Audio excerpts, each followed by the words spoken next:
Welcome to the Kitchworks Network. My name is Ashley Bright, and today we are jumping in and talking about wellness goals or resolutions, which one you should choose and why. So let's jump in. All right, everybody, wellness goals or resolutions, which one should you choose and why? We are jumping in because it is January 2020. Not only is it a brand new year, but it is a brand new decade, and I want you to succeed in everything that you are doing. Today, we are going to be talking about wellness goals versus resolutions and why you should choose one over the other, of course, in my opinion, because I want you to succeed. If you want to read this, definitely click on the link below to send you over to the blog post. If that is more your speed, or you're at work or at home and you really can't be listening to a video right now.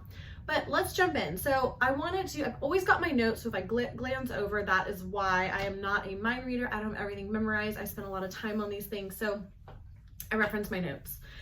New Year's 2020 is here. It is a new decade, like I said, and 40% of Americans are going to make resolutions this January. 40%. However, the statistics might surprise you that 80% of the 40 don't ever keep their New Year's resolutions. Resolutions are hard. Resolutions are something I'm gonna do, or there's gonna be a really cool thing. I'm gonna work out and go to the gym for the first month with everybody else, and then you fall flat. And falling flat is not a bad thing. I'm not trying to shame you or anything like that.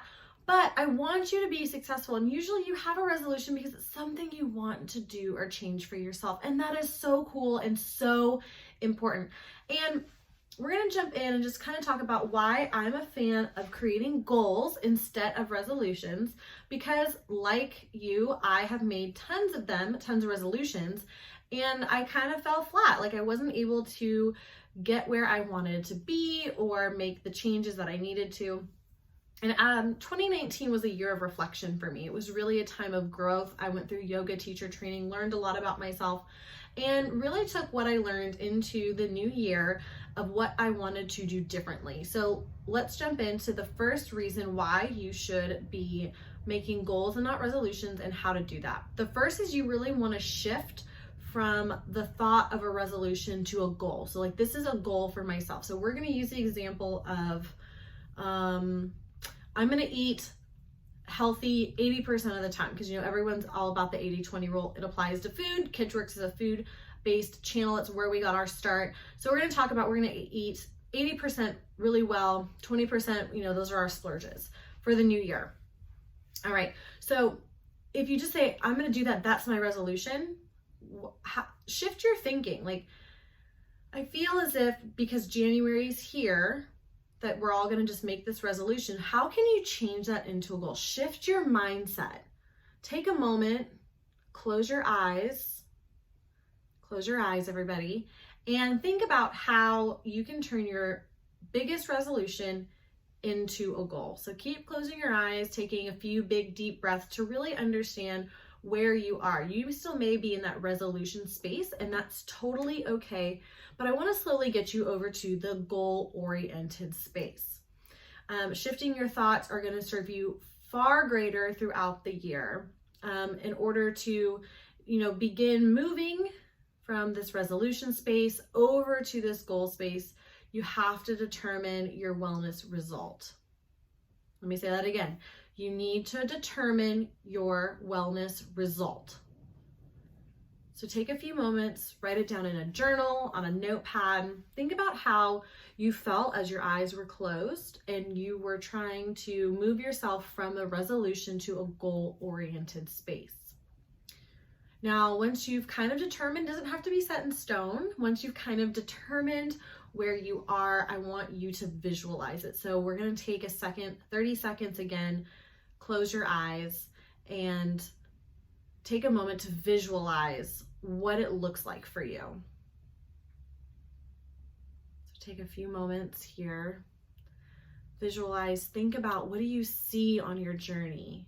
How is this going to impact you in 2020? What does the success look like? How do you remind yourself when things get tough? Goals are not easy. They are sometimes a little bit of a struggle, but it's for a greater outcome. And I want you to be able to overcome those things. So think about how you may overcome it. Visualize what that looks like and write that down on your piece of paper or in your journal. You can keep writing while I'm talking. It's not on a timetable. This is not elementary school, but we're going to move on to the second section, and that's really getting your goals, or creating your goals and figuring out why it's important to you. I feel like everyone's been on this train with everything. It's like, well, what's your why? What's your why? What's your why? And it's like, okay, cool. How do I get to where my why is? That was really hard for me. So for me, my big resolutions, or not resolutions, but goals, see, I even do it too. We want to call them resolutions. My goals for 2020 are to grow my connection with you, grow my connection with my community and my business. And I want to be able to create a really balanced lifestyle. That's my goal. And how am I going to do that? What does it look like? Once you have created that goal and you figured out why it's important to you, you've kind of set yourself on a path for success. For me, my goals are important to me because I want to spend more time with my family. My grandparents are getting older. I don't get to spend a lot of time with them. I want the flexibility to travel back and forth to see them. I want the flexibility to travel in general and to be able to take care of my own mental health. And I'm not sick or anything, but there are days like the world is constantly spinning. We're in a million different things all of the time, and it can be kind of overwhelming. So I want to create a lifestyle in my goals and in my business to make space for that. So that's my why. So it doesn't have to be one specific reason. It can be a multitude of reasons, and keep layering down the onion to figure out why your wellness goal in 2020 is important to you. And if you haven't done it already, hello, Ashley, why didn't I tell you to this the first time? If you figured out your goal, I want you to write it across the top of your paper, just like on the top, big, bold, freaking letters on a highlighter, a marker, whatever.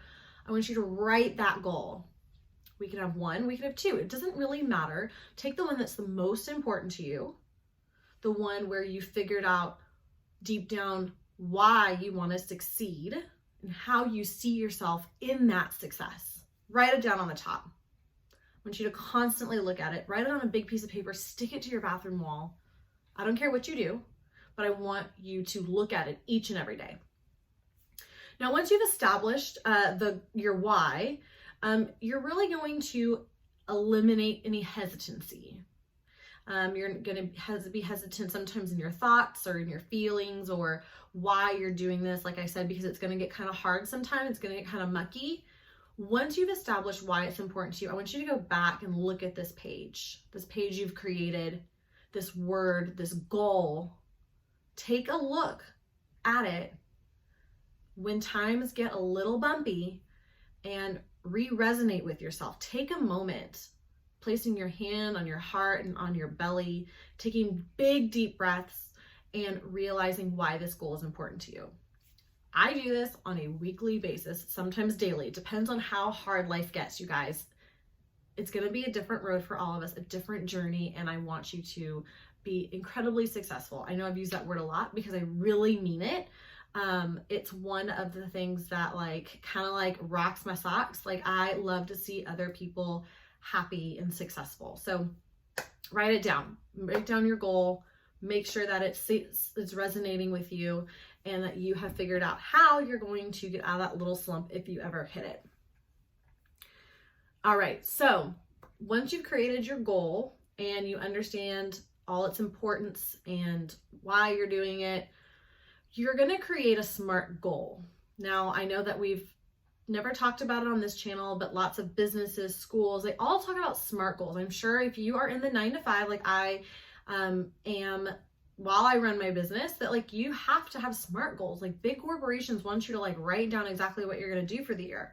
And as tedious as I thought this process was, and how much I did not like it, I was very surprised at myself when I put this in this vlog for you.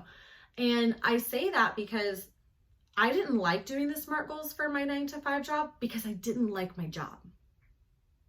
Now, you have to do them for work, and I understand that, but apply the same principles to the things that you absolutely enjoy. Absolutely enjoy. So for me, creating SMART goals around my business, around helping people, lights me up. It totally lit me up. And I think that it's a great process. So I'm going to link in the show notes below a really great worksheet that I can send you over to. I'm not recreating the wheel, you guys. I'm sending you to someone else's site, but I think it's incredibly beneficial. But the SMART goals are going to be specific, measurable, achievable, realistic, and timely. I don't remember them all, so I've got to look at my notes, you guys, because I have to write it down on my sheet of paper when I'm doing it. So again, SMART goals are specific. They are measurable. They are achievable. They are realistic, and they are timely. Okay? So write SMART, start working on the worksheet, or create your own worksheet, or click on the link that I'm going to post below. I think it's incredibly helpful. Now, don't get me wrong. I know that it can be kind of a strenuous process, but once you get through it, once you work through the meat of it, it's really going to help you move forward. Words are hard today. Move forward into the next phase of your journey. And that's what I want to see you succeed in. I want you to accomplish your goals, be a rock star for 2020. Like I said, this blog post, if you want to go back and reference some of it, is in the show notes below. So just click on the link and let me know what you thought of the video or the post. Send me a comment. I always want to know what you're thinking, what you want to learn for 2020, or how I can empower you to create and move forward with those goals, not resolutions, in 2020. So thank you so much for joining me on the Kitschworks Network. I am so excited to come at you weekly, every single week, with a new video to inspire and to help you live your best life.